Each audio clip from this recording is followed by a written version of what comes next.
This is the story of 3 plastic bottles, empty and discarded. Their journeys are about to diverge, with outcomes that impact nothing less than the fate of the planet. But they weren't always this way. To understand where these bottles end up, we must first explore their origins. The heroes of our story were conceived in this oil refinery. The plastic in their bodies was formed by chemically bonding oil and gas molecules together to make monomers. In turn, these monomers were bonded into long polymer chains to make plastic, in the form of millions of pellets. Those were melted at manufacturing plants and reformed in molds to create the resilient material that makes up the triplets' bodies. Machines filled the bottles with sweet, bubbly liquid, and they were then wrapped, shipped, bought, opened, consumed, and unceremoniously discarded.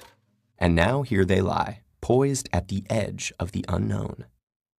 Bottle 1, like hundreds of millions of tons of his plastic brethren, ends up in a landfill.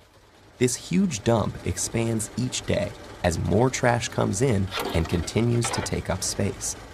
As plastics sit there being compressed amongst layers of other junk, rainwater flows through the waste and absorbs the water-soluble compounds it contains, and some of those are highly toxic. Together, they create a harmful stew called leachate, which can move into groundwater, soil, and streams, poisoning ecosystems and harming wildlife. It can take Bottle 1 an agonizing 1,000 years to decompose. Bottle 2's journey is stranger, but unfortunately no happier. He floats on a trickle that reaches a stream that flows into a river, and a river that reaches the ocean. After months lost at sea, he's slowly drawn into a massive vortex where trash accumulates, a place known as the Great Pacific Garbage Patch. Here, the ocean's currents have trapped millions of pieces of plastic debris. This is one of 5 plastic-filled gyres in the world's seas, places where the pollutants turn the water into a cloudy plastic soup. Some animals, like seabirds, get entangled in the mess. They and others mistake the brightly colored plastic bits for food. Plastic makes them feel full when they're not, so they starve to death and pass the toxins from the plastic up the food chain.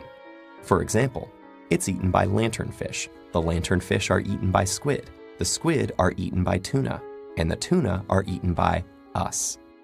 And most plastics don't biodegrade, which means they're destined to break down into smaller and smaller pieces called microplastics, which might rotate in the sea eternally.